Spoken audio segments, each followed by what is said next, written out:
Good morning. Welcome to episode 97 of the Blunt Talk Sports Podcast. I'm your host, Anthony Wright, coming to you from the cold and chilly confines of Atlantic City, New Jersey. Wherever you may be watching or listening, I thank you as always. Like, share, and subscribe. It helps the channel. You can check the show out on Apple Podcasts, Spotify, Substack, Trovo, and as well as on Podbean.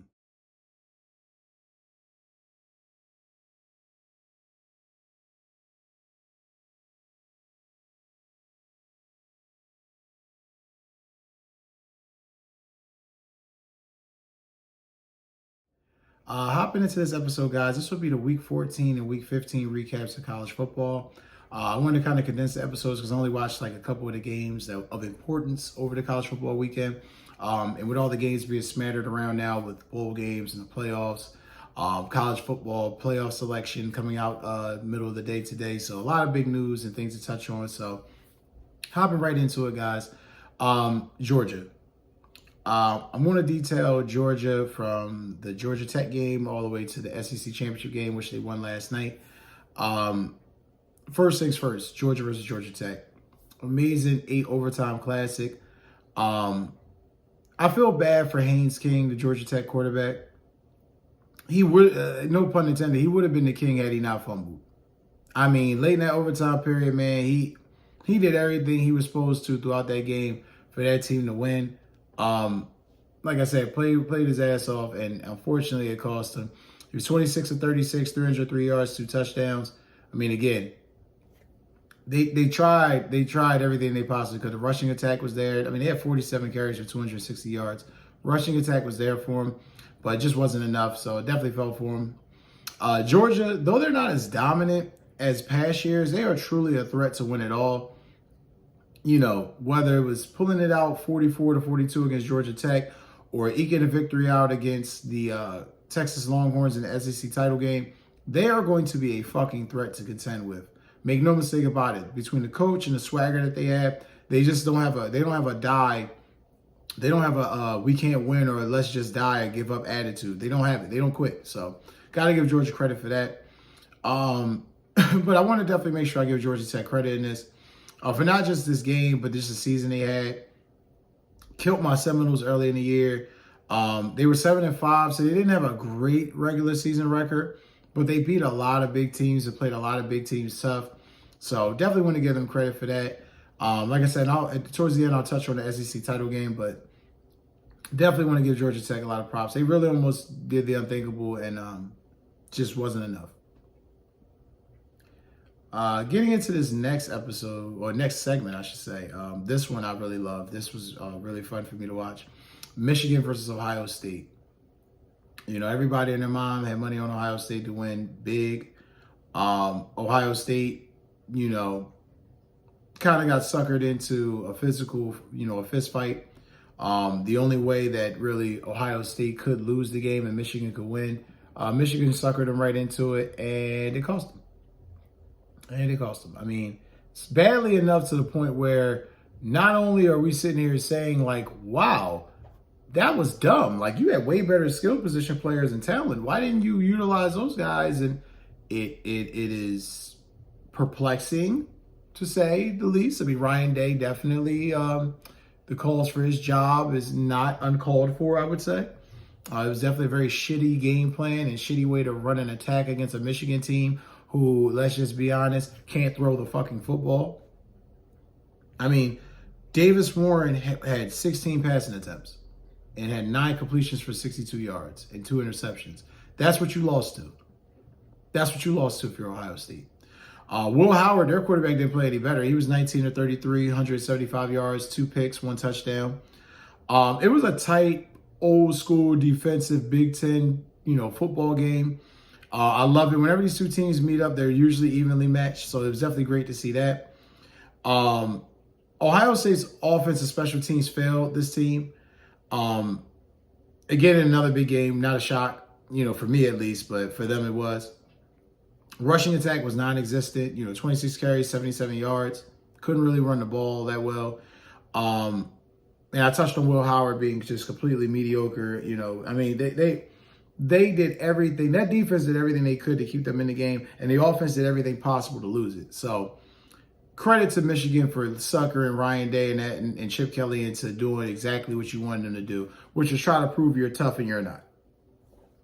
Ohio State gets away with every year playing soft-ass teams in a soft-ass conference. And I told people, you know, you got Oregon there now. You're going to have other teams there now that's going to be able to compete with you. I'm not sure you're going to be dominating that conference anymore. Still one of the best teams in the conference, no doubt. When you're playing Akron, when you're playing Purdue, you know, you're playing these Bowling Greens, you're playing these mid-level teams that you should dominate. You should beat them. And then when you play against games that you should win, you lose. So not a shock there. Ryan Day's getting fired. This man's record against Michigan is horrendous. He's 1-4, and he's 3-6 against top 5 teams. Not great. And to further my point, he's 44-1 against the rest of the Big Ten. So it's great to beat up on Akron and Bowling Green and Purdue, but he can't beat the Michigans, the Oregons, or, you know, the Clemsons, or any of those teams that really give them, you know, any type of fight. Can't beat them. Can't beat them. Not physical enough. And like I said, I'll touch on the Big Ten championship game between Oregon and Penn State towards the end of this video, but Ohio State's garbage. Ohio State's garbage. They're probably going to be one and done. At best, in the second round and out, they're not getting to the national championship. They're not. They're not.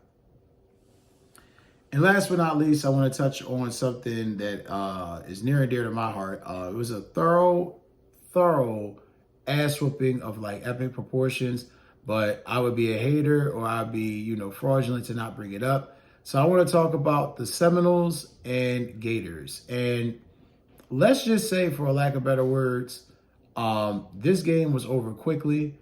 Hell, the season should have been over quickly for Florida State.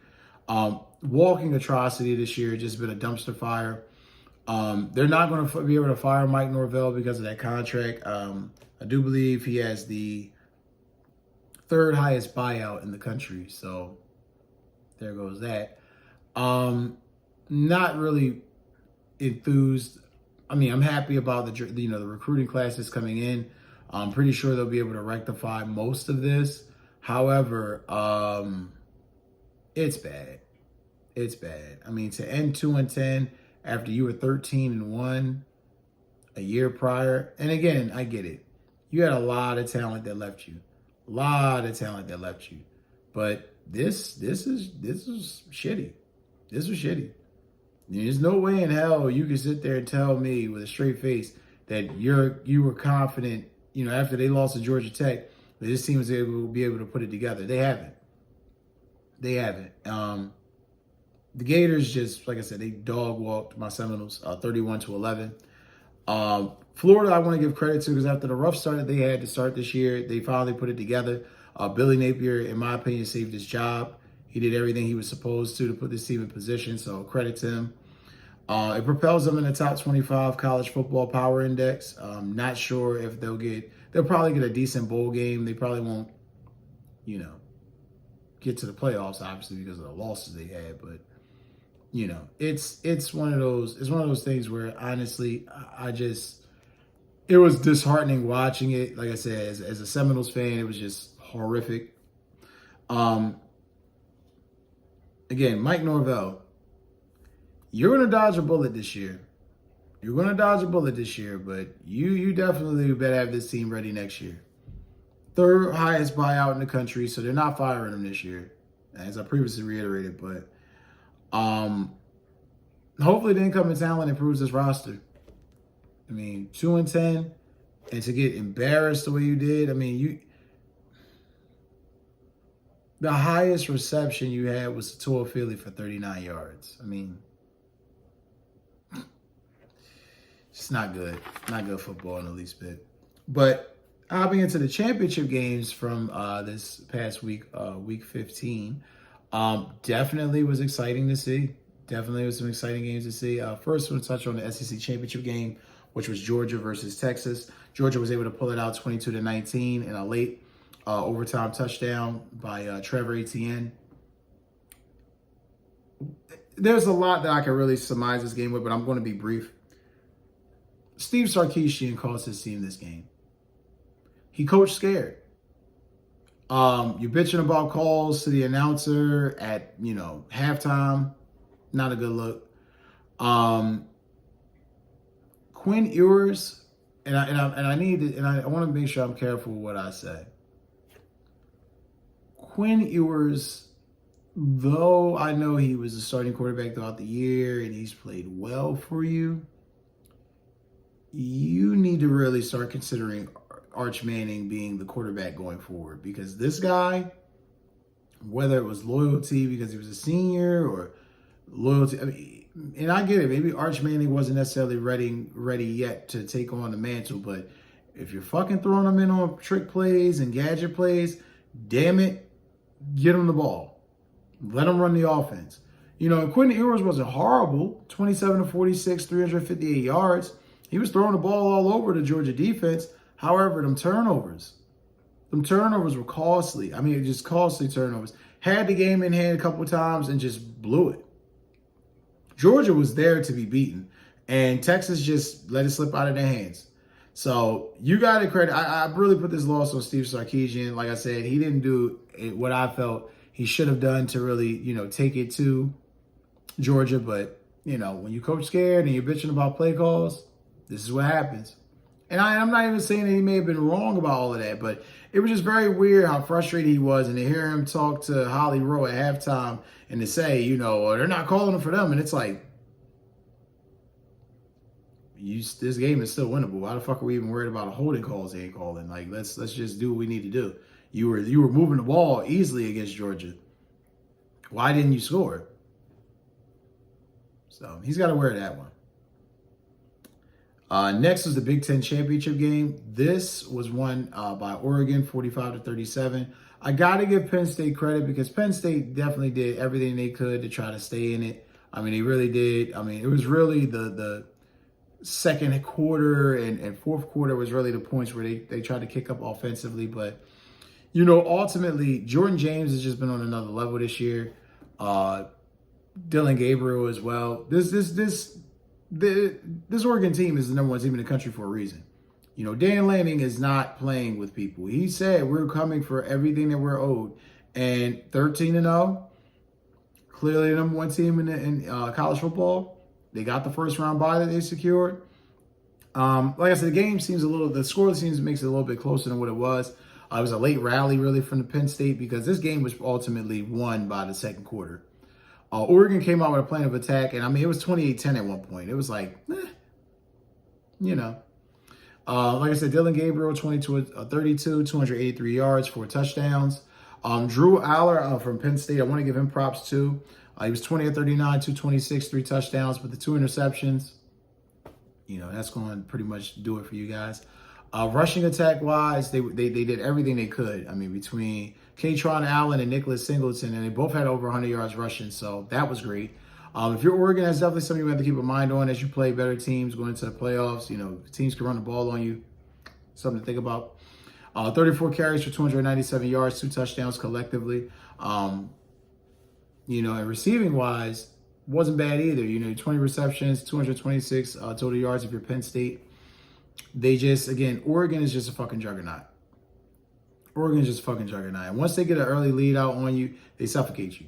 So, got to give Oregon credit. And I mean, even their ball distribution, Dylan Gabriel, like I said, how amazing he played. The Oregon receivers had 22 catches for 283 yards. Like I said, 4 touchdowns. Tez Johnson had 11 receptions, 181 yards, 1 touchdown. So, he was a dominant force out there.